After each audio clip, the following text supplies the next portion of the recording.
नमस्कार all India एमआईएंस। मैं हर्षवर्धन जैन आप सभी लोगों का तहे दिल से स्वागत करता हूं। क्या हालचाल हैं आपके? All right. जबरदस्त सर। सभी लोग म्यूट हैं? यस सर, सब म्यूट है सर। All right. कितने लोग हैं रोहित जी जो बात कर सकते हैं? सर एक्चुअली जिस तरीके से लोड बढ़ रहा है सर, किसी को परमिशन नहीं दिया गया है। 2-3 लोग हैं। सर हैं, संजय सर हैं, वो आप बात कर सकते हैं सर, बाकी सबको अनम्यूट किया हुआ है। जी सर, ठीक है सर। तकरीबन यूट्यूब में 3000 लोग के आसपास आपको देख रहे हैं सर, और यहाँ पे 1000 लोग हैं जूम पे। शेयर। Okay, wonderful wonderful. मैं सारे लोगों का स्वागत करता हूं, आप सभी लोगों का। मेरी अगर आवाज आप तक पहुंच रही है तो थोड़ा सा एक बार हाथ हिला दीजिए, या मुझे रोहित जी आप बता दीजिए मेरी आवाज आ रही है ना? All right. तो दोस्तों, पूरे इंडिया में जितने लीडर सभी मुझे सुन रहे हैं उन सभी लोगों का स्वागत करता हूं। और अब मैं चाहता हूं कि आप लोग और हम सब लोग एक साथ अपने लक्ष्य की तरफ बढ़ने के लिए कुछ ऐसी प्लानिंग करें जिसके लिए मैंने बहुत देर से प्लानिंग की। और आज थोड़ी सी चीजें ऐसी अनसर्टेन हुई जो हम लोग टेक्नोलॉजी की वजह से कनेक्ट नहीं हो पाए और पिछले 30-40 मिनट लेट हो गए, लेकिन कोई बात नहीं, अब चीजें सब फेवरेबल है। आप और हम लोग शुरू करने जा रहे हैं इस सेशन को। अब वन वे ट्रैफिक चल रहा है क्योंकि आपकी आवाज मेरे तक आ नहीं रही है और मुझे सीधा आपसे बात करनी है, तो बस आपको देख पा रहा हूं, आप मुझे देख पा रहे हैं और बातचीत को शुरू करते हैं। दोस्तों, आज का टॉपिक और आज का सब्जेक्ट आपको पहले से कल अनाउंस कर दिया गया था। उसका नाम है ट्रेजेडी और ब्लेसिंग्स। ट्रेजेडी और ब्लेसिंग्स, ठीक है, परफेक्ट। ट्रेजेडी और ब्लेसिंग्स, दोस्तों ये दोनों शब्द हिंदुस्तान की जनता ने पिछले एक महीने में जितनी ज्यादा बार सुने हैं, जितनी ज्यादा बार महसूस किया है, उतना पहले कभी नहीं किया। आज आप और हम लोग जिस दौर से गुजर रहे हैं उसको हिंदुस्तान के बहुत सारे लोग बोल रहे हैं ट्रेजेडी हो गई, ट्रेजेडी हो गई, और बहुत सारे लोग बोल रहे हैं नहीं ब्लेसिंग्स है, कुछ ना कुछ अच्छा होगा, कुछ ना कुछ जोरदार होगा। लेकिन मैं आप लोगों को बताना चाहूंगा कि देखिए, कुछ ऐसे अतीत की ऐसी बड़ी घटनाएं हैं जिन्होंने इतिहास को झकझोर के रख दिया था। से जहाज, पानी का जहाज जाता था जो अमेरिका लेके जाता था। उनका बहुत बड़ा सपना था कि हम लोग भी जिंदगी में कभी ना कभी अमेरिका जाने का सपना पूरा करें। बहुत मेहनत की, कई दिनों तक, कई दिनों का पैसा जोड़ के जमा करके उन्होंने फाइनली अमेरिका जाने के लिए वीजा और टिकट्स खरीद लिए और पानी के जहाज की टिकटें बुक करवा ली। बहुत खुश था परिवार और बहुत रौनक थी परिवार में। सारे 9 के 9 बच्चे खुश थे, पति पत्नी दोनों खुश थे कि अमेरिका जाएंगे घूमने, और खरीदारी चल रही थी, बहुत जबरदस्त घर में माहौल था। और जैसे ही जहाज जाने वाला था उसके 7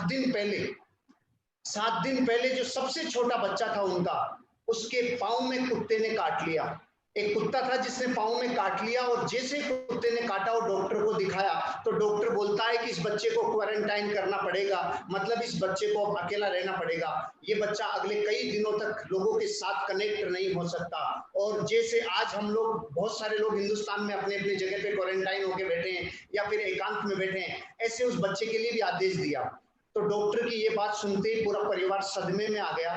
और जैसे ही ऐसा सदमा लगा, क्योंकि टिकट्स नॉन रिफंडेबल थे और पूरे परिवार का सपना था वर्षों से कि अमेरिका घूम के आएंगे, लेकिन अमेरिका का सपना चकनाचूर होता हुआ दिख रहा था। और वही हुआ, फाइनली उनका सपना टूट गया और उनके सारे टिकट्स में जितने पैसे लगे थे वो सब बर्बाद हो गए।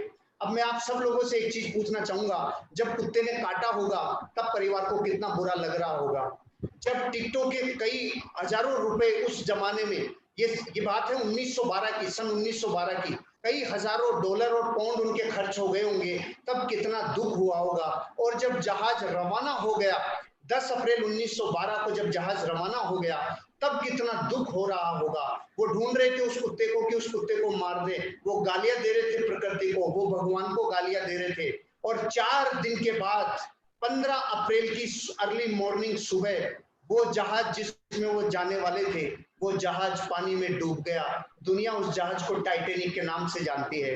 अब दोस्तों, मैं आपसे पूछना चाहता हूं, जब कुत्ता काट रहा था तब कैसा लग रहा था? जब अमेरिका के टिकटों का पैसा लग गया था तब कैसा महसूस हो रहा था? और जब लोग जा रहे थे अमेरिका घूमने तब कैसा महसूस हो रहा था? उस पूरे परिवार की वो हालत थी जिसे वो कहते थे कि ये दर्दनाक हालत है। लेकिन टाइटैनिक जहाज डूबने के बाद वो आदमी जिसे मिस्टर क्लार्क कहते हैं, वो कुत्ते को ढूंढ रहा था गली गली, वो ढूंढ रहा था, हे भगवान उस कुत्ते को मिला दो जिसका महान ऋण है हमारे ऊपर। अगर वो कुत्ता नहीं काटता तो आज हम लोग उस जहाज में होते और हम पूरे परिवार उसमें मर जाते। 1500 से ज्यादा डेथ हुई थी टाइटेनिक में, और इस परिवार की कहानी गूगल के ऊपर है, आप सर्च कर लीजिए, mister Clark, Scottish person, Titanic tragedy. अब मैं आप सब लोगों को जो आज मुझे देख रहे हैं, सुन रहे हैं, आप 4000 5000 लोगों से पूछना चाहता हूं कि जब उसको, उसके परिवार पे इतना बड़ा हादसा हुआ था, तो दुनिया में कोई भी इंसान कह सकता था क्या कि ये ब्लेसिंग्स है? नहीं कह सकता था। सबको यही लग रहा था ये ट्रेजेडी है, लेकिन ट्रेजेडी नहीं थी, ब्लेसिंग्स थी। और ट्रेजेडी में से ब्लेसिंग्स निकलने में जो समय लगता है, वो जो पहचान पाए, वो जो समझ पाए, वो जो अंतर चेतना से प्रकृति से जुड़ पाए कि दुनिया में जब भी कोई ट्रेजेडी होती है उसमें से ब्लेसिंग्स तब निकलती है जब हमारा पूरा माइंड और अंतर चेतना प्रकृति में इतना सजग होकर ये देखती है कि हम कैसे, क्या चीजें हैं प्रकृति जो इशारा कर रही है, प्रकृति क्या संकेत देना चाह रही है। अभी वर्तमान के हालात आपको बताता हूं। अभी तक भारत में लगभग 1100 मौतें कोरोना से हो चुकी है। 40 दिन में 1000 से 1100 मौतें, यूं कहें लगभग आज का डेटा अगर मैं बताऊं तो 1200 डेथ अब तक हो चुकी है कोरोना से। तो 40 दिन में 1200 मौत, और इसको हम लोग त्रासदी मान रहे हैं। एक रूप में अगर यहीं पे सुई अटका दे तो त्रासदी ही लगेगी, त्रासदी ही है। लेकिन ब्लेसिंग्स उनको दिखेगी जो गहरे से सचेत होकर प्रकृति को देखते हैं। 1200 डेथ 40 दिन में, और हिंदुस्तान में डेली 1217 लोग एक्सीडेंट में मरते हैं। पिछले कई वर्षों से एवरेज हिंदुस्तान में रोड एक्सीडेंट में 1200 लोग मर रहे हैं। तो जो 1200 लोग एक दिन में एक्सीडेंट से मर रहे हैं, 40 दिन में जिस बीमारी ने अब तक 1200 लोगों को इस दुनिया से लील लिया हमारे भारत से, और 48,000 लोगों की जान बचा दी इस कोरोना ने, अगर डेथ से डेथ की तुलना करोगे तो आपको नहीं लगता कि ये ट्रेजेडी नहीं है, ये ब्लेसिंग्स है। लेकिन पार की नजरें चाहिए, प्रकृति के प्रति अपना अपूर्व स्नेह चाहिए, थोड़ा संकेत समझने की जरूरत है। 48,000 लोग नहीं मरे क्योंकि कोरोना था। आज वो लोग अपनी जिंदगी में कैसे न कैसे इस त्रासदी को तो झेल रहे हैं, त्रासदी को तो झेल रहे हैं, लेकिन उन्होंने अपने आप को बचा लिया। क्यों? क्योंकि कोरोना की वजह से वो लोग स्थिर है। अब मैं आप सब लोगों को ये कहना चाहता हूं, बताओ ट्रेजेडी और ब्लेसिंग्स में ये कैसे कह सकते हैं हम लोग कि ये ट्रेजेडी है? आज कितने लोगों की जान एक्सीडेंट की वजह से बच गई, कितना ईंधन बच गया, कितनी चीजें बच गई। मैं आपसे सच कह रहा हूं, फाइनली अगर कुछ चीजों को आप देखोगे ना तो आपको ये समझ में आएगा। जैसे भारत में नोटबंदी हुई थी, बहुत सारे लोग परेशान हुए थे, तो पूरे देश को लगा ये ट्रेजेडी है। लेकिन आप ये सोचो कि उस एक ट्रेजेडी ने हिंदुस्तान के 40 से 50 करोड़ लोगों को टेक्नोलॉजी सिखाई, डिजिटली पेमेंट करना सिखाया, पेमेंट की लेन देन करना सिखाया, पेटीएम करना सिखाया। उन्होंने बहुत सारी चीजें ऐसी की जो अगर नोटबंदी नहीं होती तो अपने अंदर अपग्रेडेशन नहीं होता। हमेशा ट्रेजेडी में से क्या ब्लेसिंग्स निकाल सकते हो, जिस आदमी की ऐसी पार की नजरें हैं वो ही ये बात समझ पाएगा। मैंने पहली बात आपसे की, अगर आपको मेरी बात कन्वे हुई है, आप मुझे देख पा रहे हैं और मेरी पूरी बात इतनी देर जो मैंने बोला वो सुन पाए हैं, तो थोड़ा मुझे इशारा कर दीजिए ताकि मैं नेक्स्ट स्लाइड के ऊपर चलूं। Very good, wonderful wonderful. दोस्तों मैं आपके सामने अगली स्लाइड ला रहा हूं। पिछले 100 वर्षों में भारत में जितने लोग अब तक अमीर बने हैं और जिन जिन कामों से अमीर बने हैं, जिन कामों को बहुत ज्यादा फेमस माना जाता था, जिन कामों से लोग अमीर बनने का रास्ता बहुत इजी समझते थे, और जिन कामों से लोगों ने वाकई में अमीरी हासिल की थी, आज उन कामों को चेक करने की जरूरत है कि उन कामों से जिनसे लोग अमीर बने थे उनके वर्तमान में क्या हालात है। देखो, लोग रियल एस्टेट से अमीर बनने का रास्ता अपनाते थे, लेकिन आज के हालात क्या हैं? आज के हालात मंदी की तरफ चले गए। आज कोई व्यक्ति निवेश करने से पहले 1000 बार सोचेगा कि दुनिया वायरसों की दुनिया में आई है, आने वाला समय किस प्रकार के इन्वेस्टमेंट करने का है। हर व्यक्ति सजग हो गया, सतर्क हो गया। रियल एस्टेट से अमीर बनने वाले लोगों में आज ये धंधा मंदी की तरफ है। दूसरा धंधा स्टॉक मार्केट। आज पूरी दुनिया के स्टॉक मार्केट को आप स्टडी करोगे, अगर आप स्टडी करोगे तो आपको एक चीज लगेगी कि बड़े बड़े अमेरिका का स्टॉक मार्केट क्रैश हो गया, यूके का, जापान का, ऑस्ट्रेलिया का, चाइना का, दुनिया का हर स्टॉक मार्केट क्रैश हो गया।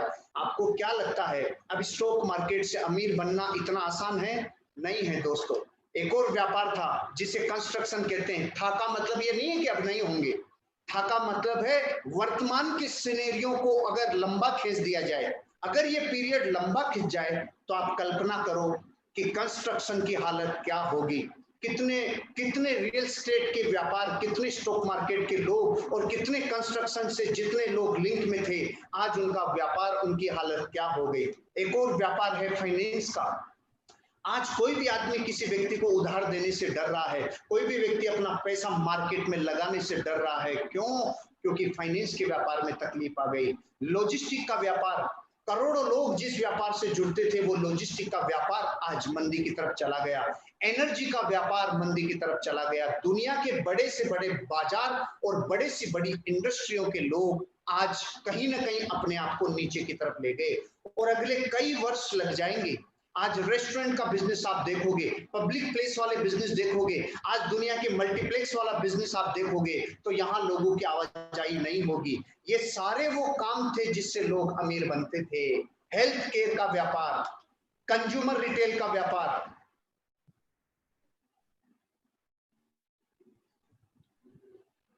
स्क्रीन अगर आपको दिख रही है तो मैं एक सेकंड,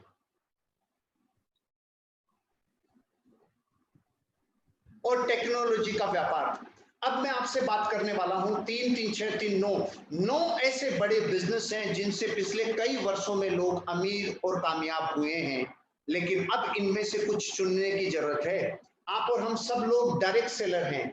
आप और हम सब लोग संभावनाओं की दुनिया को लोगों तक लेके जाते हैं, सपनों की दुनिया को लोगों तक लेके जाते हैं। तो अब आप कल्पना करिए कि पूरी दुनिया में रियल एस्टेट व्यापार से जुड़े हुए करोड़ों लोग आपके हमारे कस्टमर हैं।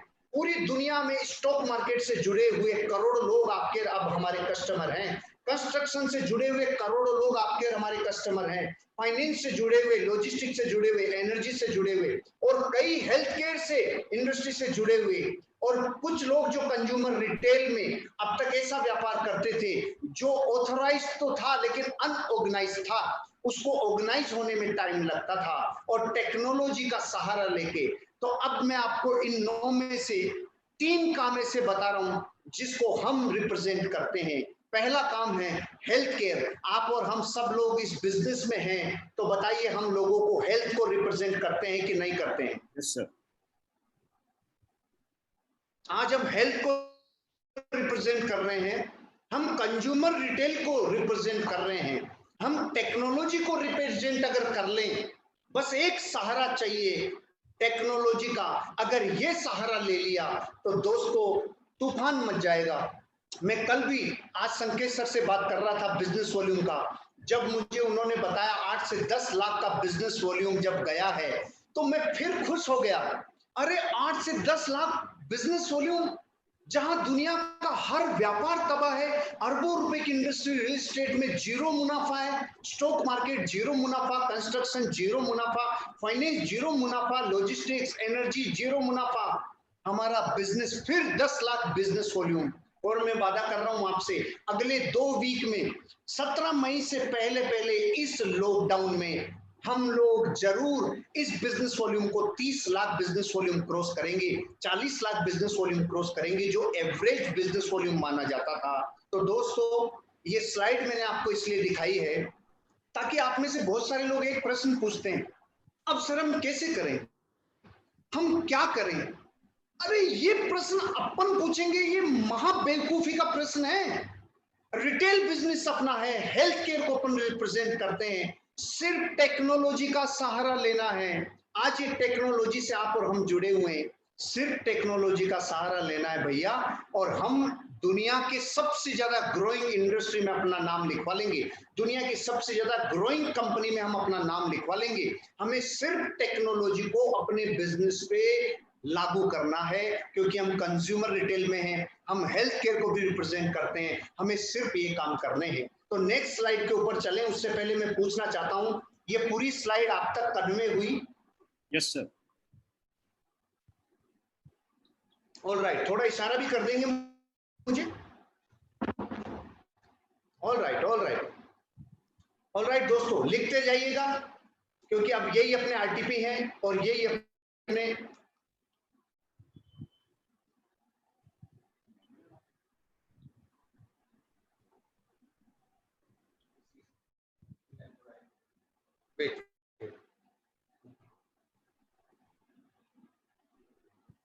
ऑलराइट दोस्तों, नेक्स्ट स्लाइड को ध्यान से देखिए।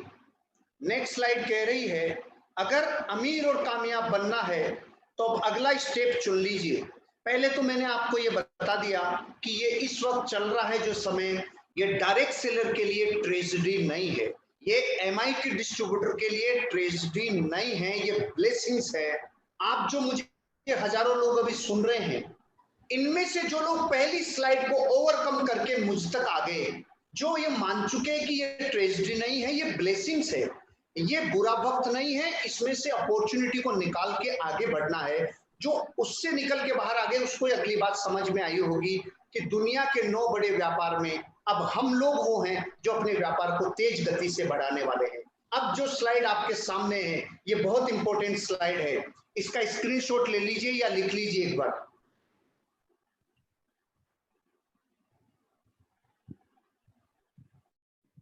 दोस्तों, 95% नेटवर्कर अभी ऐसे जोन में जा चुके जिसे कंफर्ट जोन कहा जाता है। मैं नेटवर्करों की बात नहीं कर रहा हूं, हिंदुस्तान के 130 करोड़ लोगों में से जो कोरोना के खिलाफ जंग लड़ने वाले कोरोना योद्धा हैं, जो कोरोना वॉरियर्स हैं, उनके अलावा भारत के कई करोड़ लोग परमानेंट सदमे में जा चुके, परमानेंट कंफर्ट जोन में जा चुके, क्योंकि राशन सरकारें दे रही है, मदद कोई ना कोई राज्य सरकार या केंद्र सरकार कर रही है, कोई ना कोई हितैषी पड़ोसी शुभचिंतक मदद कर रहा है। तो अब आदमी ये सोच रहा है बस शांति से घर में बैठ जाओ और कुछ करना ही नहीं है, इसे कहा जाता है कंफर्ट जोन। दुनिया में जो लोग कंफर्ट जोन में चले गए, वो लोग अपनी जिंदगी में कामयाबी को कोसों दूर पीछे छोड़ चुके, वो लोग अपनी कामयाबी को कई दूरी पे छोड़ चुके, जहां पे वो इंसान कामयाब हो सकते थे लेकिन नहीं हो पाएंगे। क्यों? क्योंकि उस जोन में, कंफर्ट जोन में कामयाबी है ही नहीं। कंफर्ट जोन कभी किसी को कामयाबी दिला ही नहीं पाया। अगर कंफर्ट जोन से कामयाबी मिलती तो दुनिया में बहुत सारे लोग हैं जो अब तक अमीर बन चुके होते। ये समय कंफर्ट जोन में जाने का नहीं है, ये समय अपने आप को निकालने का है, बाहर निकालने का है। कंफर्ट जोन से बाहर निकलो, जो गुफा में घुस गए उनसे बाहर निकलो। जो लोग अपनी जिंदगी में ये सोचते हैं कि कुछ खुलेगा तब होगा, मीटिंगें चलेगी तब काम करेंगे, जब बड़े बड़े जीटीएस होंगे तब काम करेंगे, जब बहुत बड़े सेमिनार होंगे तब काम करेंगे, आप हजारों लोगों से पीछे हो जाएंगे। आप जिंदगी में उन लोगों से बहुत पीछे हो जाएंगे जो अमीर और कामयाब बनने की दिशा में आगे बढ़ रहे हैं। इसलिए दोस्तों, मैं आपको ये कहना चाहता हूं कि अगर आपको कामयाबी चाहिए तो मर्द वाला डिसीजन लेना पड़ेगा, कंफर्ट जोन से बाहर आना पड़ेगा। कौन सा है कंफर्ट जोन? इस माइंड में जो ब्लॉकेज हो चुके, वो ब्लॉकेज आपको ये कह रहे हैं कि आप आगे नहीं बढ़ पाओगे। अरे हम कह रहे हैं टेक्नोलॉजी का सहारा ले लो, माइका लाल कोई है नहीं दुनिया में जो आपकी कामयाबी रोक लेवे, लेकिन कंफर्ट जोन से बाहर आना पड़ेगा, क्योंकि कंफर्ट जोन सिर्फ सुरक्षा देता है लेकिन कभी जिंदगी में आपको कामयाब नहीं होने देता। कंफर्ट जोन से बाहर आओ, और जैसे ही कंफर्ट जोन से बाहर आओगे तो अगले जोन में एंटर करोगे, वो है डर का जोन, वो है फियर का जोन। इसमें बहाने हैं, इसमें कॉन्फिडेंस खत्म हो जाता है, और दुनिया जो आपको कहती है वो आपके ऊपर अफेक्ट करता है। लोग आपको कहते हैं रहने दे, मत करे, अब तो सुधर जा, अब तो समझ जा। ये कंफर्ट जोन से जो बाहर आएंगे उनको जबरदस्त तरीके से बहाने घेर लेंगे, कॉन्फिडेंस घेर लेगा, उनको अफेक्ट हो जाएंगे वो लोग कि कैसे न कैसे लोगों की बात सुनकर वो रुक जाएगा। अभी 95% लोग हमारे डिस्ट्रीब्यूटर रुके हुए हैं, सिर्फ 5% नेटवर्कर हैं जो काम कर रहे हैं, जो मेहनत कर रहे हैं। क्योंकि आज अगर मार्च के इस वीक में भी मार्च अप्रैल और मई तक अगर बिजनेस लगातार कंटिन्यू आ रहा है तो मान के चलिए ये बिजनेस कुछ लोग कर रहे हैं तब आ रहा है। कुछ लोग हैं जो लगातार परिश्रम कर रहे हैं, कुछ लोग हैं जो लगातार मेहनत कर रहे हैं। कोई बेचारा टूटी फूटी टेक्नोलॉजी काम में ले रहा है, कोई वीडियो कॉल काम में ले रहा है, कोई कैसे कर रहा है। लेकिन फियर जोन में निकलोगे, सबसे पहले कंफर्ट जोन से बाहर आते डर लगेगा, अब कैसे होगा, वीडियो कॉल पे बात कैसे करूं, फॉलो कैसे करूं, प्रोडक्ट नहीं मिलेंगे उसको कैसे कन्विंस करूं, तो बहाने बनाता है, बाद में करेंगे बाद में करेंगे। अरे बाद में कब करोगे? आपका बिजनेस ऐसा है नहीं जो रुक सकता हो, आपका बिजनेस इस नेचर का है नहीं जिसे कोई रोक सकता हो, नहीं रुक सकता। आपको समझना पड़ेगा, नहीं रुकेगा। आप रुक सकते हो, ये बिजनेस नहीं रुक सकता। आप अगर ठान लो कि मुझे फियर जोन से भी ओवरकम करना है, बाहर निकलना है, तो लर्निंग जोन में आओगे। और लर्निंग जोन कहता है नए चैलेंजेस को एक्सेप्ट करो, नई स्किल्स इजाद करो। और लर्निंग जोन क्या है? आज आप और हम जूम पे बात कर रहे हैं, ये नया लर्निंग जोन है। वीकली 10 लाख बिजनेस वॉल्यूम तक पहुंच गए, ये नई स्किल्स है, नई टेक्नोलॉजी है, ये नया उत्साह है, ये नया जोश है, ये नया जुनून है। ये कैसे पहुंच रहे हैं? आज महीने की इनकम 3-3, 4-4 लाख रुपए तक पहुंच रही है लीडर की। आज एमआई के कम से कम दर्जनों लीडर हैं जिनकी सीलिंग कंटिन्यू है। ये क्यों है भैया? अरे वो फियर जोन से भी बाहर आ गए, वो लर्निंग जोन में आ गए। उन्होंने नए चैलेंजेस से डील करना सीख लिया, उन्होंने जुगाड़ लगा लिया, कैमरे के सामने आना चालू कर लिया। बहुत सारे लोग कह रहे हैं कि अब कैमरे पे आने से क्या होगा, यूट्यूब पे वीडियो बनाने से क्या होगा, कैसे होगा, इससे बिजनेस थोड़ी होता है। अरे प्रैक्टिस होती है, डर निकलता है। डर के जोन से निकलने के लिए आपको वो काम करना पड़ेगा जो 50 साल में नहीं किया, 100 सालों में नहीं किया, जो इस इंडस्ट्री में 100 देशों में 70 सालों में नहीं किया। वो काम करना पड़ता है जब लर्निंग जोन से बाहर आते हैं। तब फियर जोन से जब बाहर आते हैं और लर्निंग जोन में एंटर करते हैं तो नए चैलेंजेस आते हैं। तो आज यूट्यूब पे आना, फेसबुक पे आना, अपने आप को कहीं ना कहीं डिजिटली प्रेजेंट करना, ये व्यर्थ नहीं जाएगा, कोई भी चोट व्यर्थ नहीं जाएगी, क्योंकि ये अभ्यास करवा रही है। लर्निंग ये सिखाने का जोन चल रहा है, और सीखने का जोन आपको नई स्किल्स डेवलप करता है, नई चीजें डेवलप करता है, नए रास्ते डेवलप करता है। और अब है जो लर्निंग जोन में आ गया वो ग्रोथ जोन में एंटर करेगा।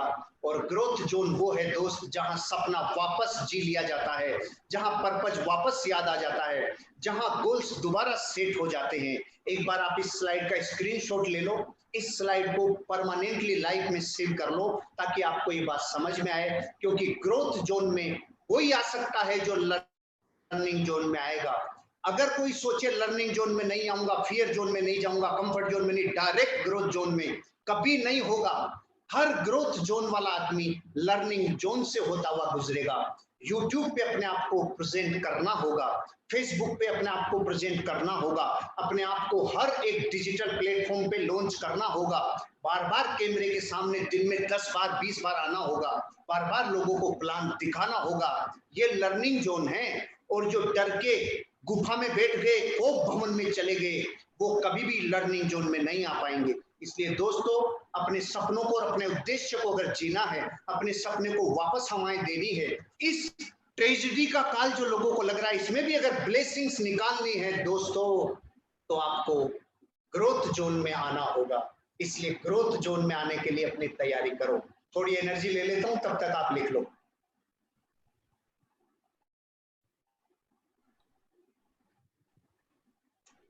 रोहित जी, मेरी आवाज सुन रहे हैं? यस सर, सब लोग क्लियर है सर।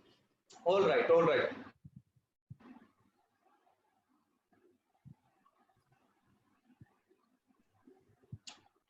आप और हम लोग अगर ग्रोथ जोन में आना चाहते हैं, कंफर्ट जोन से बाहर आओ, फियर जोन में एंटर करो, और फियर जोन से लर्निंग जोन में एंटर करो और ग्रोथ जोन में आओ। नेक्स्ट स्लाइड के ऊपर चलते हैं दोस्तों। आपको अगर जिंदगी में अपने साथ एक्सपेरिमेंट करना है तो ये स्लाइड बहुत इंपॉर्टेंट है। इस वक्त पूरी दुनिया के सारे देश भारत की तरफ देख रहे हैं। क्यों देख रहे हैं भारत की तरफ? एक बहुत बड़ा कारण है। जिस अमेरिका की आबादी कुछ करोड़ है, वहां 60,000 लोगों की मृत्यु हो गई। और ऐसा देश जिस भारत माटी में इतना पुण्य है कि 130 करोड़ लोगों के देश में 1200 लोगों की मृत्यु हुई है। हेल्थ इंफ्रास्ट्रक्चर में हम लोग दुनिया के 112वें नंबर पे आ रहे थे। हमसे 100 गुना टॉप वाले हेल्थ इंफ्रास्ट्रक्चर के देशों में हजारों हजारों डेथ हो गई, लेकिन भारत का पुण्य क्यों काम कर रहा है? क्योंकि यहाँ की लीडरशिप ऐसी स्टाइल को लीड कर रही है जो पूरी दुनिया जिसको आज फॉलो कर रही है। जैसे देश में देश का राजा, देश का वजीर आजम और प्रधानमंत्री लोगों से आके कनेक्ट हो रहा है, लोगों को एक साथ एनर्जी को वेव करवा रहा है। कभी ताली बजाना, कभी थाली बजाना, कभी घंटी बजाना, कभी दीप जलाना, यह है ऊर्जा का वाइब्रेशन फैलाना। ऐसे हमें भी अपने नेटवर्क में एक साथ ऊर्जा का वाइब्रेशन फैलाना है। क्या है ऐसा ऊर्जा का वाइब्रेशन, कैसे फैलता है? जब हम ऐसी क्वालिटी का, ऐसी स्टाइल का परिचय देते हैं जो लोगों में एनर्जी स्प्रेड करती है।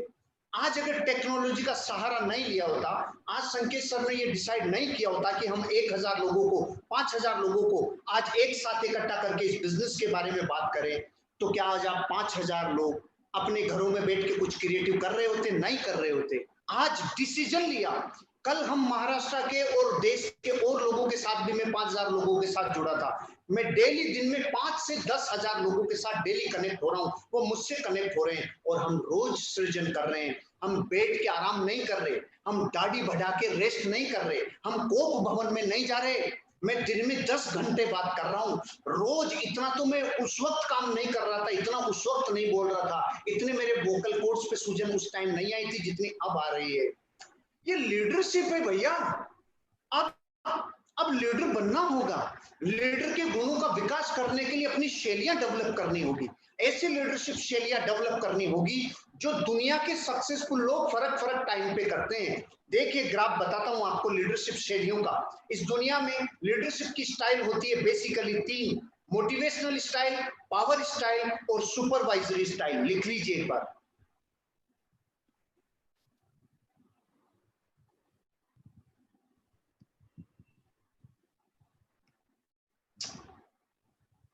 लीडरशिप स्टाइल 3 प्रकार की: मोटिवेशनल स्टाइल, पावर स्टाइल और सुपरवाइजरी स्टाइल। मोटिवेशनल स्टाइल 2 प्रकार की, एक नेगेटिव और एक पॉजिटिव। पॉजिटिव मोटिवेशनल स्टाइल क्या है? कुछ मिलने की आशा है, अभी भी काम करो, जिंदगी बदल जाएगी, प्लान दिखाओ वीडियो कॉल पे, फॉलो करो वीडियो कॉल पे। ये मत पूछो अपने आप से कि कौन लोग देखेंगे कौन लोग नहीं देखेंगे। करोड़ों लोगों का मार्केट खाली हो गया, 15,000 नौकरियां तबाह हो गई, हजारों करोड़ों लोग हमारा वेट कर रहे हैं, सिर्फ आपको उन तक पहुंचना है, आपको मिलेगा मिलेगा। ये है पॉजिटिव मोटिवेशनल लीडरशिप स्टाइल। और नेगेटिव मोटिवेशनल लीडरशिप स्टाइल क्या है? बाहर मत निकलना, सूजी लेने जाओगे सुजुआ के आओगे, बाहर कोरोना है, बाहर मत जाना, लाशें बिछ जाएगी, हमें देश को बचाना होगा। ये है तो मोटिवेशनल स्टाइल, लेकिन नेगेटिव वाली मोटिवेशनल स्टाइल है, काम दोनों ही करती है, लेकिन आपको समय के हिसाब से अपने आप को बदलना सीखना होगा। कब पॉजिटिव मोटिवेशनल स्टाइल की जरूरत है, कब नेगेटिव मोटिवेशनल स्टाइल की जरूरत है। एक है सुपरवाइजरी स्टाइल। ये 2 प्रकार की होती है। सुपरविजन किया जाता है, लोगों को सुपरविजन करना।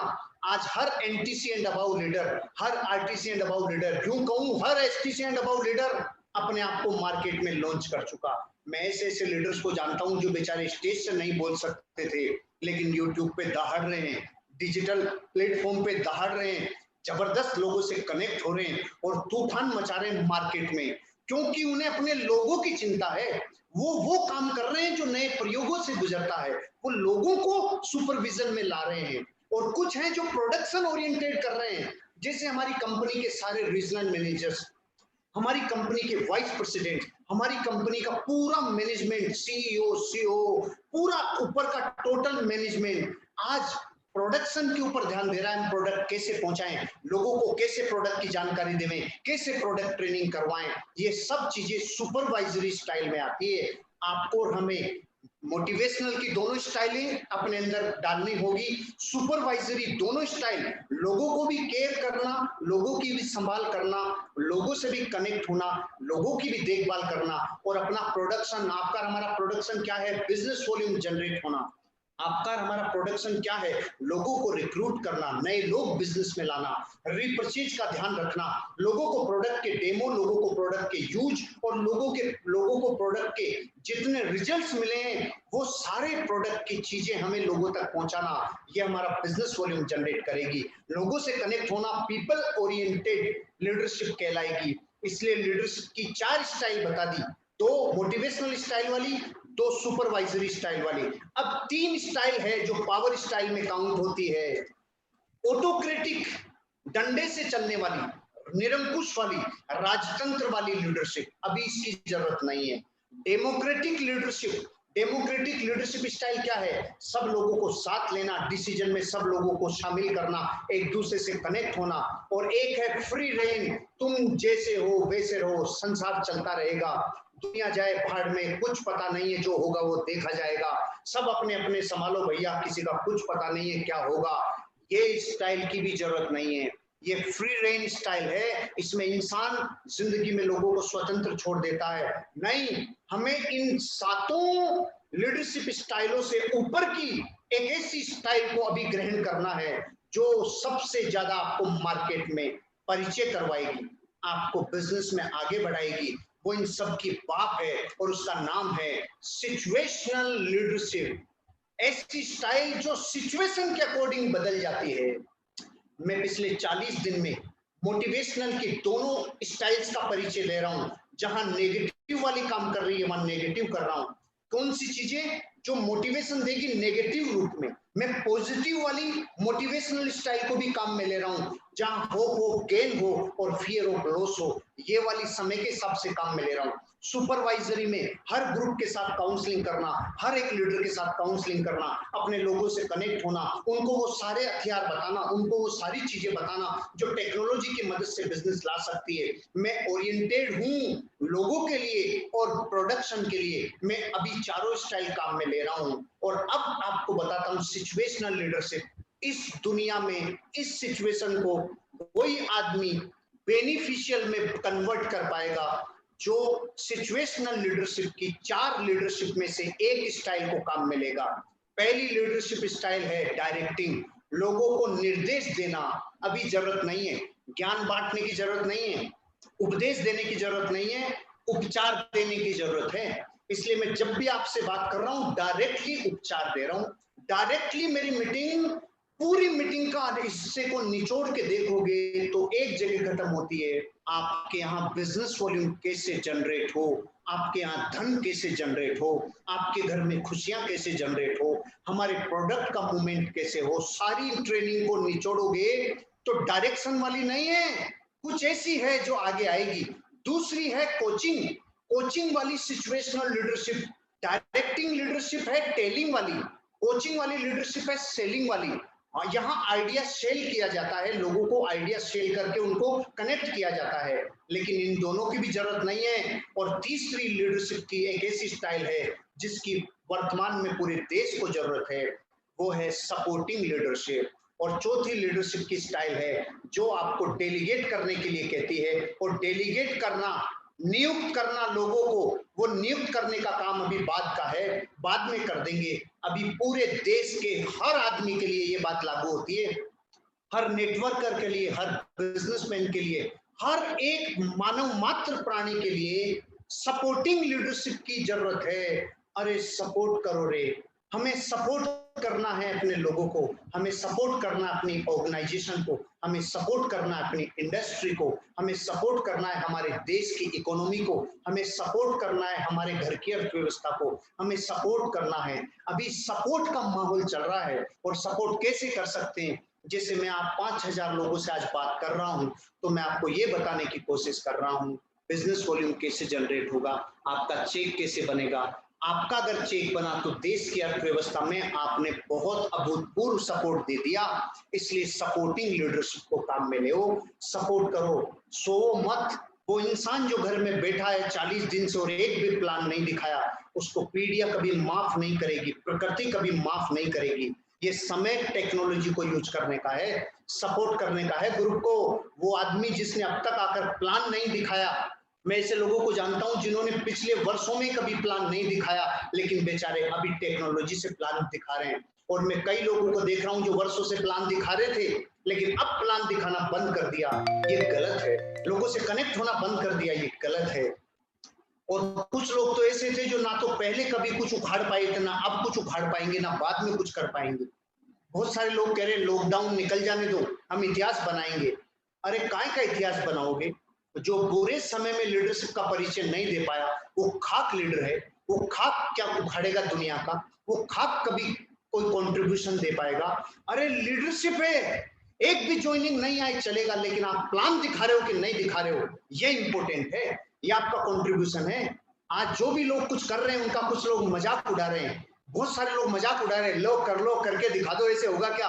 अरे मूर्खो, इनका काउंटिंग उन लोगों की श्रेणी में है, इनसे कुछ होगा कि नहीं होगा डजंट मैटर, लेकिन इनका नाम जब भी इतिहास लिखा जाएगा कि इन्होंने उस वक्त निठल्ले बैठ के लोगों का मुंह देखा था या कुछ किया था, इनका नाम कुछ करने वालों में लिखा जाएगा। इसलिए उस श्रेणी के लोग बनो जो सपोर्ट करते हैं। अभी पूरी दुनिया में उन लोगों की जरूरत है जो सपोर्टिंग सिचुएशनल लीडरशिप को लोगों तक दे सकते हैं। रोज सपोर्ट करो, एवरी मिनट सपोर्ट करो, एवरी आवर सपोर्ट करो, एवरी डे सपोर्ट करो। जो आपके हक में है, जो आपके बस में है वो सपोर्ट करो। प्लान दिखाओ जम के, और हर बार नया प्लान। नया प्लान का मतलब रिपीट करने की जरूरत नहीं है, आपको नएपन के साथ प्लान, रिकॉर्डेड प्लान को पोस्ट करने की जरूरत नहीं है। हर बार बात कुछ अलग निकलती है। आज यही स्लाइड में महाराष्ट्र के ग्रुप के साथ दूसरी बार डिस्कशन कर रहा हूँ, एक आध ग्रुप के साथ दूसरी बार डिस्कशन कर रहा हूँ, लेकिन मेरा हर शब्द अलग होगा, मेरा व्यवहार अलग होगा, क्योंकि वो वक्त निकल गया, वो कल गया, वो परसों बीत गया, वो परले रोज बीत गया। अभी समय के परमाणु बदल गए तो मेरी आवाज और भाषा वर्गना बदल गई। तो मैं कहना चाहता हूँ, अपने अंदर नयापन लाओ, एवरी टाइम एक्साइटेड रहो और सपोर्ट करो लोगों को। वही लीडर कहलाएगा जो पूरे वक्त में बिजनेस कर जाएगा। दोस्तों, लॉकडाउन तो आज नहीं कल खत्म हो जाएगा, लेकिन वो लोग बिरले होंगे जो लोग इस बुरे समय पे बिजनेस कर जाएंगे। वो लोग बिरले होंगे जो ऐसे वक्त पे बिजनेस कर गए जब पूरी दुनिया रुकी हुई थी। इसलिए सपोर्ट करो, लीडरशिप को सपोर्ट करो, पत्नी को सपोर्ट करो, बच्चों को सपोर्ट करो। अभी मैं देख रहा हूँ बहुत सारे डिस्ट्रीब्यूटर को बड़े बड़े सांड हो रहे, खाए जा रहे हैं, कुछ सपोर्ट नहीं कर रहे, ना परिवार को, ना माता पिता को, ना घर को, ना बच्चों को। सांड होने से धंधा नहीं चलेगा, अपने आप को कुर्बान करने से धंधा चलेगा, अपने आप को लोगों से कनेक्ट करने से धंधा चलेगा। अरे और नहीं तो इतने दिनों में कई लोगों से डिजिटली जुड़ जाते, और नहीं तो कितने लोगों को प्लान दिखा के सपोर्ट करते। अरे जैसा आप दिखाओगे वैसा कोई नहीं दिखा सकता, इसलिए आपका प्लान यूनिक है, आपका फॉलोअप यूनिक है, आपकी ऑब्जेक्शन हैंडलिंग यूनिक है, इसलिए सपोर्ट करिए। आगे बढ़ते हैं दोस्तों। आप इस स्लाइड को एक बार लिख लीजिए, कॉपी कर लीजिए या स्क्रीनशॉट मार लीजिए।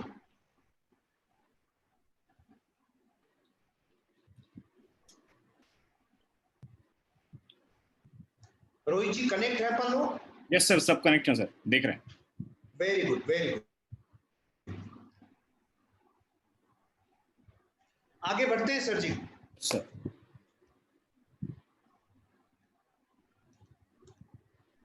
दोस्तों, मैं आपको एक ऐसी स्लाइड दिखाने वाला हूं जो मैंने कई लोगों के साथ पिछले 10 दिन में, 20 दिन में शेयर की है। मैंने अभी कुछ किताबें निकाली, उन किताबों से वो चीजें ढूंढी कि दुनिया परेशानी के समय में या दुनिया अनिश्चित काल में अपने आप को कैसे आगे लेके जाती है। उनके आगे ले जाने के फार्मूलाज क्या थे। उन्होंने पद चिन्ह छोड़ दिए कि जब भी जिंदगी में मुसीबत में फंस जाओ तो हम पद चिन्ह छोड़ के जा रहे हैं, उन पद चिन्हों को फॉलो करना, आप भी बाहर आ जाओगे। मैं आपको उन्हीं पद चिन्हों को जो दुनिया के सफल लोगों ने दिए हैं उनके मैसेज को आप तक कन्वे कर रहा हूं। एक ऐसा ग्राफ दिखा रहा हूं जिसमें एक्स एक्सिस पे लिखा हुआ है टाइम और वाई एक्सिस पे लिखा हुआ है परफॉर्मेंस और कॉम्पिटेंस। प्रदर्शन और क्षमता आपकी वर्टिकल वाले पोजीशन पे है और टाइम जोन आपके हॉरिजॉन्टल पोजीशन में। देखिए ये ग्राफ क्या कह रहा है। ये ग्राफ कहता है कि दुनिया में कभी भी किसी प्रकृति के द्वारा कभी किसी को कोई झटका लगता है तो एक ग्राफ बनता है, उसके भावों का, उसके विचारों का, उसकी प्रतिक्रियाओं का एक ग्राफ बनता है। अगर कोई झटका लगा, भूकंप आता है तो झटका लगता है, सुनामी आती है झटका लगता है, मंदी आती है झटका लगता है, कोई महामारी आती है झटका लगता है। जब भी वैश्विक रूप से कोई बड़ा झटका लगता है तो पूरी मनुष्यता की कौम नीचे जाती है, वो पूरी की पूरी कोप बहुन में चली जाती है, डर जाती है और दहशत में चली जाती है। अभी क्या हुआ है, अभी कोरोना का सदमा लगा है। हमने वो समय देखा जो पिछले वर्षों में कभी नहीं देखा, जो हजारों वर्षों में नहीं हुआ, वो पहली बार हुआ है कि आप और हम सब लोग घरों में कैद हो गए। कोरोना नाम का वायरस आ गया। हजारों लोगों की जिंदगियां ले चुका, बहुत सारे लोगों के व्यापार को तबाह कर चुका, बहुत सारे लोगों की नौकरियों को तबाह कर चुका। ये झटका लगना ये प्रकृति का न्याय है, लेकिन दहशत में आना और नहीं आना ये आपके और हमारे ऊपर निर्भर है। जो दहशत में आएगा वो फ्रस्ट्रेशन में आएगा और गुस्से में अपने आप को और नीचे लेके जाएगा, उसको निराशा होगी, उसको बहुत जबरदस्त क्रोध आएगा, उसको डिप्रेशन आएगा। एक बार झटका लगा, दहशत में आया, फ्रस्ट्रेशन में आया तो डिप्रेशन में जाएगा, और यहाँ जो अपने आप को नहीं संभाल पाया वो तबाही की तरफ जाएगा, जिंदगी बर्बाद हो जाएगी, वो तबाही में चला जाएगा। अब आप और हम अपनी जिंदगी को एनालाइसिस करते हैं। मैंने 21 वर्ष की उम्र में जब होश संभालते हुए जिंदगी के झटकों को देखा तो मुझे झटका लगा, मैं दहशत में गया, मैं डर गया, अब क्या होगा, अब क्या होगा, अब क्या होगा। अनिश्चितकालीन समय आ गया जहां कल तक की रोशनी नहीं दिख रही। ऐसा समय आ जाता है तो दहशत होती है, फिर गुस्सा बड़ों पे, छोटों पे, लोगों पे निकलता है, निराशा होती है, क्रोध आता है, और फिर इंसान डिप्रेशन में जाता है। ये मेरे साथ भी हुआ था, लेकिन 21 वर्ष की आयु के बाद में फिर मेरे साथ ऐसा कभी नहीं हुआ। झटके तो लगे, लेकिन ये 3 काम मेरे साथ कभी नहीं हुए, सीधा 5 नंबर पे आया। और 5 नंबर है जो जिंदगी बनाता है, वो है मर्दानगी का गुण, वो है मस्कुलिन नेचर वाला गुण, वो है एक्सपेरिमेंट करने का टाइम और डिसीजन लेने का टाइम।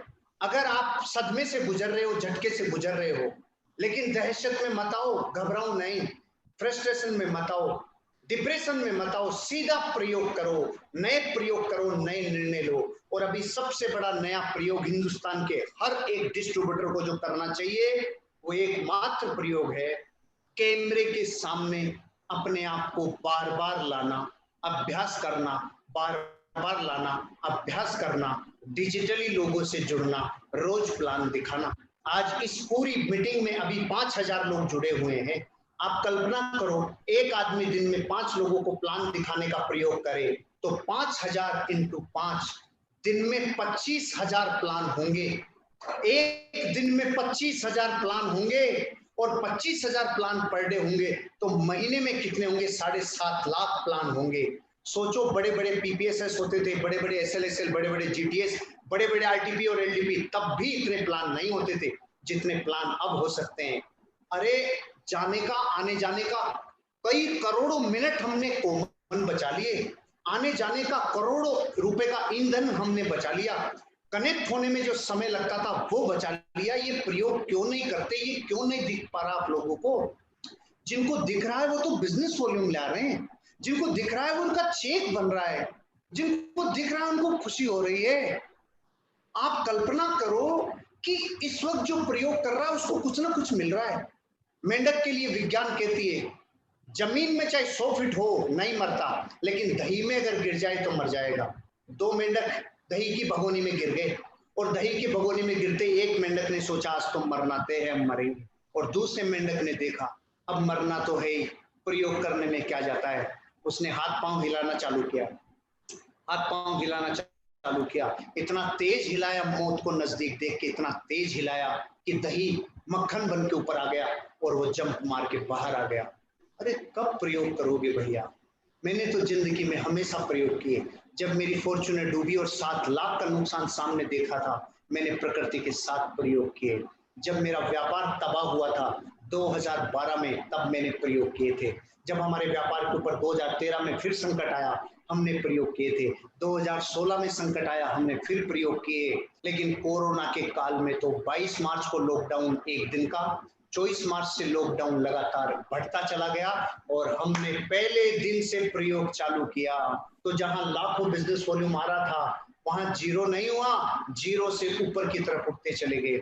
आपको प्रयोग करने हैं, एक्सपेरिमेंट करने। अभी मैं बताऊंगा आपको क्या क्या एक्सपेरिमेंट करने हैं।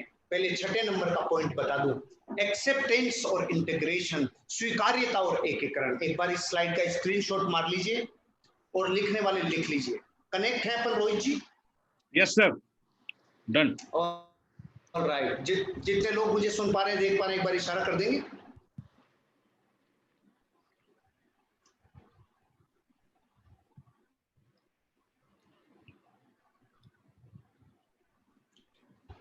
ऑलराइट, देखिए झटका लग चुका, दहशत में जिनको जाना था वो जा लिए और मर लिए, फ्रस्ट्रेशन में जिनको जाना था वो जा लिए, जिनको डिप्रेशन में जाना था वो जा लिए।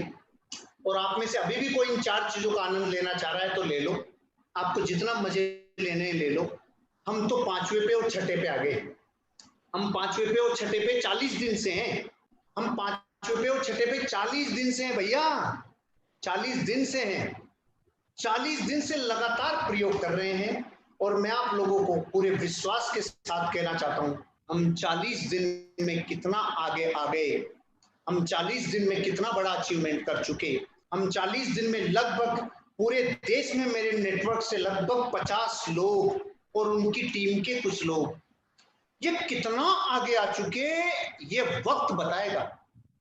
ये 2020 का एंड होते होते समय बताएगा। हमने प्रयोग समय पे किए, एक्सेप्ट किया, प्रकृति में जो मिला उसको हमने स्वीकार किया और हमने चीजों को असेंबल करने का कोशिश किया। अब चीजों को असेंबल आप भी कर लो।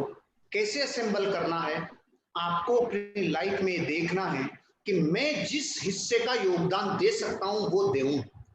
अभी मेरे पास क्या था, मेरे पास कुछ किताबें थी, कुछ सफल लोगों ने जो मुझे सिखाया वो अनुभव था, उससे मैंने प्रयोग किए और वो मैं पिछले इन 10 दिनों में लगभग 20,000 लोगों के साथ ये आइडियाज और विचार शेयर कर चुका। उससे बिजनेस वॉल्यूम जनरेट हो रहा है।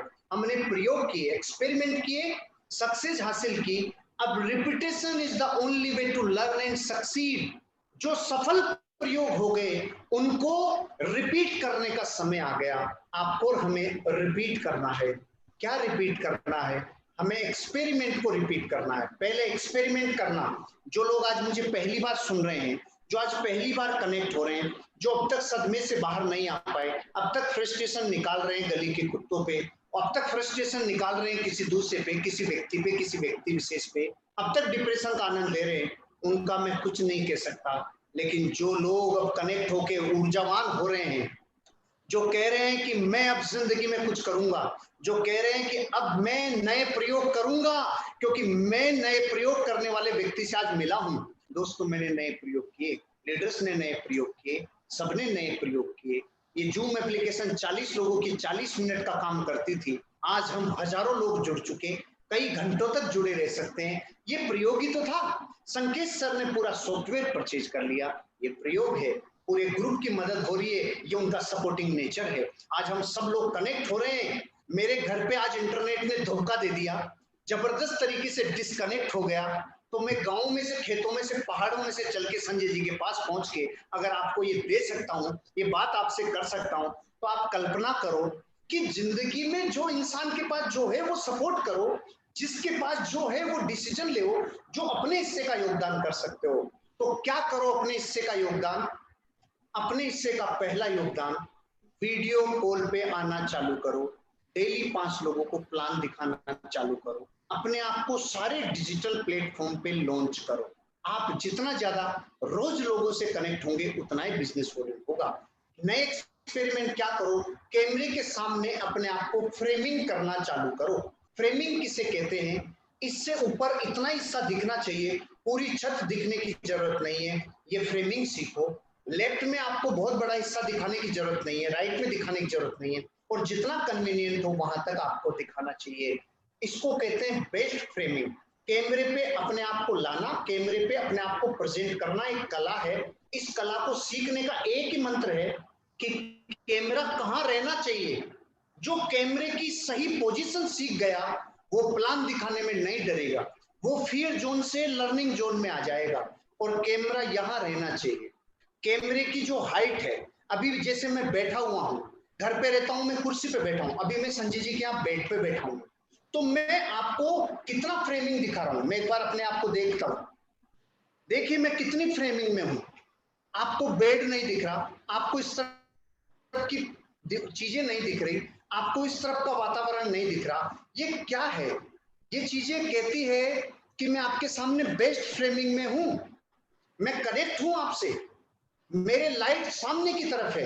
लाइट अगर पीछे की तरफ से आएगी तो सामने वाला व्यक्ति प्लान नहीं देख पाएगा, आपसे कनेक्ट नहीं हो पाएगा। कैमरे की फ्रेमिंग सीखो। अपने आप को परफेक्ट फ्रेमिंग के लिए चेस्ट के इस हिस्से पे कैमरे की लेंथ होनी चाहिए। आप जितना ज्यादा कैमरे के सामने आने का प्रयोग करोगे, जितना जल्दी डिसीजन लोगे, उतनी जल्दी अपना बिजनेस करोगे।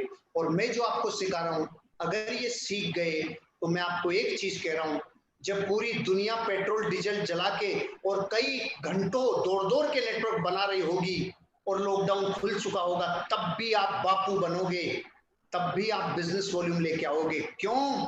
क्योंकि आपको डिजिटली बिजनेस करना आ गया। जो डिजिटली बिजनेस करना सीख गया वो जीत गया। अपने आप को परफेक्ट फ्रेमिंग में लाना सीख लो। इसलिए परफेक्ट फ्रेमिंग में कैमरे पे लाना एक प्रयोग है। इंस्ट्रूमेंट को मोबाइल की जगह लैपटॉप पे यूज करना, ताकि लोगों को हॉरिजॉन्टल दिखें। जब आप मोबाइल पे आते हैं, जूम पे या वीडियो कॉल पे, तो आप लोगों को वर्टिकल दिखते हैं। वर्टिकल का अगर प्लान रिकॉर्ड होता है, रिकॉर्डिंग को फिर हम एलईडी पे दिखाते हैं तो बहुत भद्दा चलता है वर्टिकल पोजीशन। इसलिए हमेशा हॉरिजॉन्टल पोजीशन में आने का प्रयास करिए, बेस्ट फ्रेमिंग करिए, बेस्ट लाइटिंग सामने रखिए, और प्राकृतिक लाइट हो तो रोशनी सामने की तरफ लाइए। पीछे से खिड़की की रोशनी नहीं आनी चाहिए, लाइट की रोशनी नहीं आनी चाहिए, सामने से रोशनी आनी चाहिए। कैमरे के ऊपर इतना ही प्रयोग करो। फिर वो सारे इंस्ट्रूमेंट खरीद लो। ट्राइपॉड जल्दी से खरीद लेना, जैसे अमेजोन खुले। एक मोबाइल को टांगने वाला माउंट खरीद लेना जो बोल्ट वाला हो, नहीं तो मोबाइल गिर जाएगा। ये नए प्रयोग हैं। फिर बोया का एक अच्छा माइक आता है जिससे आपकी वॉइस बहुत अच्छी जाएगी, ये नया प्रयोग है। फिर आपको एक छोटा ट्राइपॉड खरीद लेना चाहिए जो टेबल पे रख सको, बेड पे रख सको, कहीं भी रख सको।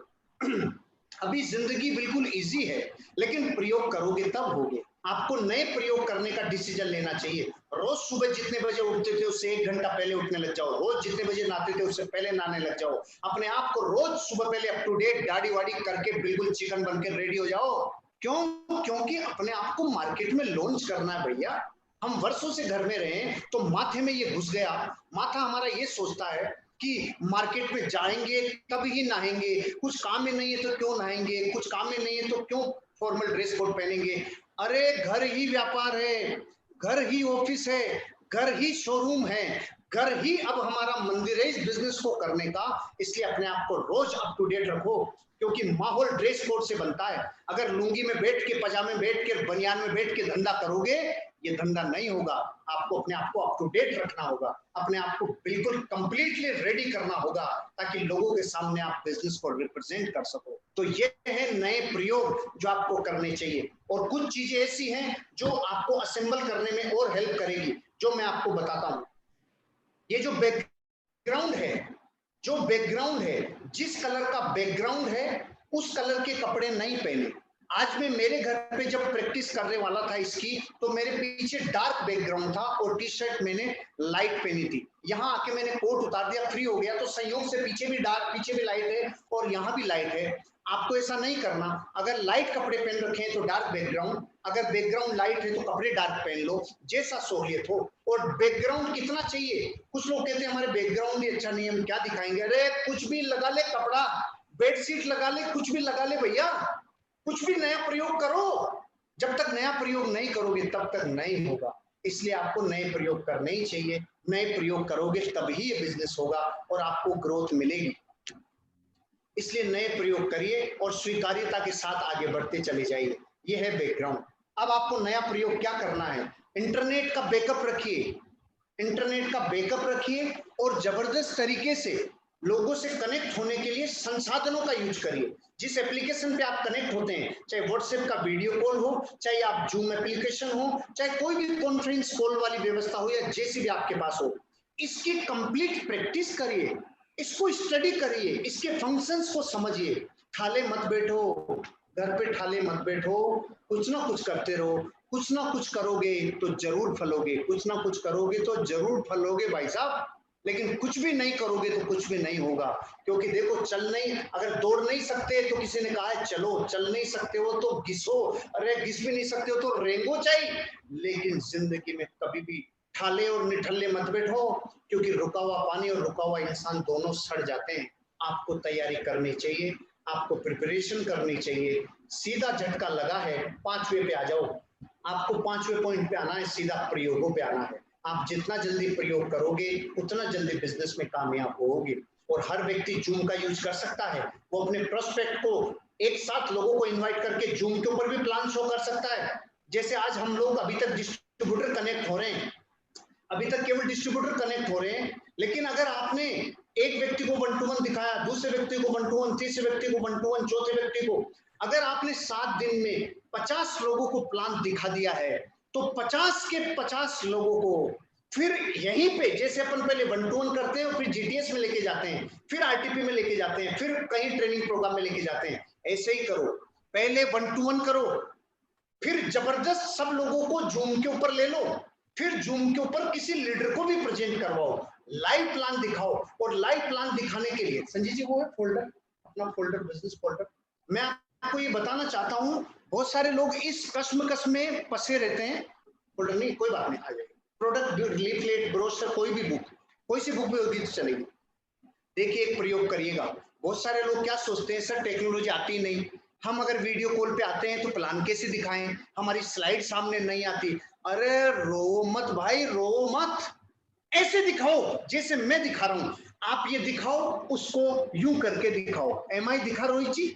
यस सर, दिख रहा है, क्लियर है। ये पूरी बुकलेट दिखी है आपको? Yes sir.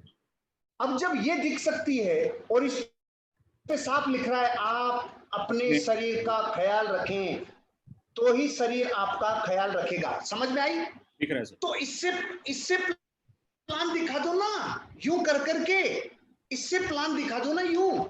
ये तो भी प्रोडक्ट वाली बुक है, आप यूं प्लान फोल्डर से पूरा प्लान दिखा सकते हो भाई साहब, यूं प्लान दिखा सकते हो, यूं। क्योंकि वो बुकलेट तो बिल्कुल सिंपल है, जिसमें प्लान है पूरा। यूं प्लान दिखाओ, इससे कनेक्ट होगे, इससे लोगों को आनंद आएगा, इससे आप लोगों को कनेक्ट कर पाओगे। फिर जब एक साथ 50 लोगों को, 40 प्रोस्पेक्ट को जोड़ोगे, फिर अपने लीडर को इनवाइट करो। फिर जब उन लोगों में से कुछ लोग जुड़ जाएं और अपना बिजनेस स्टार्ट कर लें, उनको हाइप करो पूरे देश में। एक भी आदमी इस दौर में अगर जुड़ रहा है, वो आदमी पूरे हिंदुस्तान में प्रमोट होना चाहिए। उसका बिजनेस वॉल्यूम अगर बढ़ता है और अगर उसका चेक बन जाता है, तो आपको उसको पूरे हिंदुस्तान को उसको डिजिटल प्लेटफॉर्म पे प्रमोट करना चाहिए। इस आदमी का चेक बना है। मेरे ग्रुप में पिछले 40 दिनों में 20 से ज्यादा लोग हैं जो जुड़ भी गए और चेक भी बने हैं, और उनको प्रोडक्ट नहीं मिले। तो वो जो रो रहे हैं ना, प्रोडक्ट नहीं मिले, वो रोते रहो।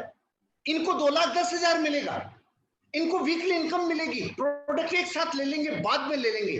प्रोडक्ट में घुसने का समय बाद में आ जाएगा भैया, और अभी तो धीरे धीरे चीजें फेवरेबल हो रही है।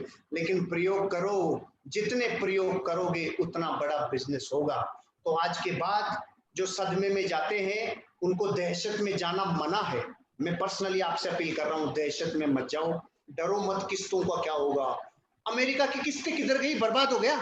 मेरी कार की किस्त, अमेरिका का पूरी अर्थव्यवस्था डाउन हो गई, हजारों लोग जहां तबाह हो गए। इटली जैसा देश, जर्मनी जैसा देश, कितने देश तबाह हो गए। आप सोच रहे हो आपकी किस्त का क्या होगा? आपके घर में राशन सरकार देगी, किसी भी हेल्पलाइन नंबर पे बात कर लो, आपको राशन पहुंचेगा आपके घर पे। घबराने की क्या जरूरत है? अरे क्यों टेंशन लेने की जरूरत है भाई साहब? पूरी दुनिया, पूरा देश आपके साथ खड़ा है। कोई ना कोई व्यक्ति, आपका समाज, आपका दोस्त, आपका हितैषी, आपका व्यवस्था, कहीं ना कहीं से व्यवस्था हो रही है। दहशत में क्यों जा रहे हो? बैंकों ने रिलीफ दे दिया, किस्तों के लिए रिलीफ दे दिया, अरे दहशत में क्यों जा रहे हो यार? लेकिन भारत के डीएनए की आदत है, सामूहिक मातम मनाने का मजा अलग ही है। उनको मातम मनाने में मजा आता है। मातम मत मनाओ, दहशत में मत जाओ, फ्रस्ट्रेशन में मत आओ, क्रोध में मत आओ, डिप्रेशन में मत जाओ, सीधा 5वें नंबर पे आओ। पहले से डायरेक्ट 5वां प्रयोग करो। जो जितने ज्यादा प्रयोग करेगा उतना बड़ा बिजनेस उसका होगा। अब हम लोग इससे आगे नहीं बढ़ेंगे, अब हम लोग वापस पीछे चलते हैं। मेरी बात को खत्म करूंगा, उससे पहले मैं आपके साथ रिवीजन करूंगा और फिर कुछ प्रश्नों को लूंगा। आप लोग लिखने के लिए तैयार रहिएगा, कुछ प्रश्नों को लिखने के लिए तैयार रहिएगा, जिससे आप मुझसे प्रश्न पूछ सकें। रिपीट कर लेते हैं, ट्रेजेडी और ब्लेसिंग्स। आप सब लोगों से, सर एक बार अनम्यूट कर सकते हैं सबको? रोहित जी। सर वहीं से कनेक्ट है सर, संजय शर्मा सर के यूज से जी। हर्ष भाई, बहुत पीछे से आवाज आएगा सर। मुझे आवाज ही चाहिए, अभी चिंता मत करिए, हम लोग सबको म्यूट कर देंगे वापस। भाई तेरे वजह